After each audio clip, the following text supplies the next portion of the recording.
আপনার হাতে থাকা অ্যান্ড্রয়েড ফোনটা হঠাৎ করে স্লো হয়ে যাচ্ছে, একটু পরপরই স্টোরেজ ফুল দেখাচ্ছে। এর মূল কারণ হচ্ছে হোয়াটসঅ্যাপ। আপনি জানলে অবাক হবেন যে হোয়াটসঅ্যাপ আমাদের ফোনের কতগুলো স্টোরেজ নিয়ে বসে থাকে। এটা আমি আজকে দেখাবো আপনাদের।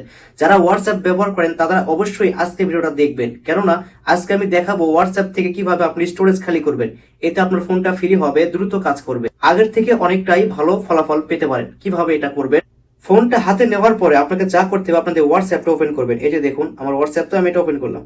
তো হোয়াটসঅ্যাপে যাওয়ার পরে আপনি দেখুন উপরে লেখা আছে 3 লাইন আছে উপরে, এই যে এইখানে একবার টাচ করে দিবেন, ঠিক আছে। টাচ করে দেওয়ার পরে দেখুন নিচে লেখা আছে সেটিং নামে একটি অপশন আছে, সেটিংস। এই যে সেটিংস, এখানে একবার চাপ দিবেন। চাপ দেওয়ার পরে এরকম দেখাবে, এখান থেকে একটু নিচে আসুন। নিচে আসার পরে আপনি দেখতে পাবেন হচ্ছে যে স্টোরেজ অ্যান্ড ডাটা, এখানে একবার চাপ দিবেন। এই যে এখানে একবার চাপ দিন। চাপ দেওয়ার পরে এখানে উপরে একটা অপশন পাবেন, সেটা হচ্ছে ম্যানেজ স্টোরেজ, এখানে একবার চাপ দিবেন। চাপ দেওয়ার পরে এখানে দেখাবে হোয়াটসঅ্যাপ আপনার ফোনে কতটুকু জায়গা খেয়ে বসে আছে, ঠিক আছে। এখানে দেখুন আমার এতটুকু ফাঁকা আছে আর 195 MB এটা ফুল হয়ে গেছে। এখানে কিভাবে কি চেক করবেন?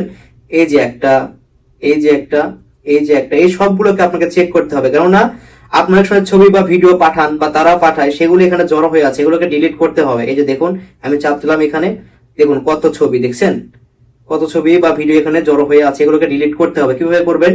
চাপটা ধরে থাকুন, অথবা এখানে দেখুন উপরে লেখা আছে হচ্ছে অল। যদি আপনার প্রয়োজন না হয়, যদি মনে হয় যে ডিলিট করলে কোনো সমস্যা নেই, তাহলে দেখুন লেখা আছে অল, সিলেক্ট অল, এখানে একবার টাচ করে দিবেন।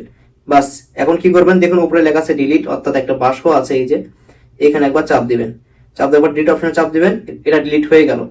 আপনার ফোনটা আগের থেকে অনেকটাই ফ্রি হয়ে গেল। এইভাবে আপনি প্রত্যেকটারই করবেন। দেখুন নাহিদ ভাই, ওনার কাছে অনেক ছবি দেওয়া আছে, ভিডিও দেওয়া আছে, এগুলোকে ডিলিট করবো। অল, দেখুন ডিলিট করে দিলাম, এগুলো ফাঁকা হয়ে গেল, আমার স্টোরেজ কিন্তু ফাঁকা হয়ে গেল ফোনের। এরপরে দেখুন আমার নিজের যেটা, এখানে দেখুন আমি অনেক সময় ভিডিও বা এগুলো দিয়ে থাকি, যেহেতু আমি একটা হোয়াটসঅ্যাপ দুইটা ফোনে ব্যবহার করি লিঙ্ক দিয়ে, তো এগুলো থাক, ডিলিট করার দরকার নেই। এরপর হচ্ছে আবু মুসাল, তো এর ফোনে মানে এর কাছে অনেক ভিডিও বা ছবি এখানে আছে, এগুলোকে আমি ডিলিট করে দিলাম। দেখুন কোনো কাজে লাগবে না আমার এগুলো। আপনি এভাবেই আপনার প্রত্যেকটা ফ্রেন্ড বা বন্ধুর এই হোয়াটসঅ্যাপে প্রবেশ করবেন, প্রোফাইলে দেখবেন কার কাছে কয়টা ছবি বা ভিডিও দেওয়া আছে, এগুলো ডিলিট করে দিবেন যদি অপ্রয়োজনীয় হয় তাহলে। আর যদি প্রয়োজন হয় তাহলে রেখে দিতে পারেন। আর যেগুলো অপ্রয়োজনীয় সেগুলো থাকার কোনো দরকার নেই, এতে করে আপনার ফোনটা আরো বেশি স্লো হয়ে যাবে, ঠিক আছে। এইভাবে হোয়াটসঅ্যাপের স্টোরেজটা খালি করতে পারবেন। তো সবাই ভালো থাকুন, আবার দেখাবেন নতুন আরেকটা ভিডিও নিয়ে। আল্লাহ হাফেজ।